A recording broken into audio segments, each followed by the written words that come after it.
રાજકોટથી સમાચાર મળી રહ્યા છે। રાજકોટના કાલાવાડ રોડ વિસ્તારમાં યુવતીની આત્મહત્યા। પ્રેમીના ઘરે જઈ અને પ્રેમિકા રૂક્ષાણા જુણેજાની કે જેણે આત્મહત્યા કરી છે।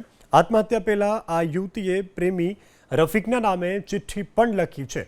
પ્રેમી રફીક વિરુદ્ધ પોલીસ સ્ટેશનમાં ગુનો પણ નોંધાવ્યો છે। કાલાવાડ રોડ ઉપર કેવલમ રેસિડેન્સીમાં આ ઘટના બનવા પામી છે। હાલ તો આ સમગ્ર પ્રકરણને લઈ અને પોલીસ તપાસ પણ તેજ થઈ છે। રાજકોટની આ ઘટના છે કે જ્યાં પ્રેમીના ઘરે જઈ અને પ્રેમિકાએ આત્મહત્યા કરી લીધી છે। આત્મહત્યા પહેલા પ્રેમી રફીકના નામે એક ચિઠ્ઠી પણ લખવામાં આવી છે।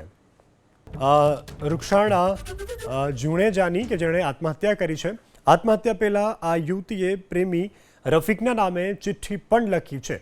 પ્રેમી રફીક વિરુદ્ધ પોલીસ સ્ટેશનમાં ગુનો પણ નોંધાવ્યો છે। કાલાવાડ રોડ ઉપર કેવલમ રેસિડેન્સીમાં આ ઘટના બનવા પામી છે। હાલ તો આ સમગ્ર પ્રકરણને લઈ અને પોલીસ તપાસ પણ તેજ થઈ છે। રાજકોટની આ ઘટના છે કે જ્યાં પ્રેમીના ઘરે જઈ અને પ્રેમિકાએ આત્મહત્યા કરી લીધી છે। આત્મહત્યા પહેલા પ્રેમી રફીકના નામે એક ચિઠ્ઠી પણ લખવામાં આવી છે।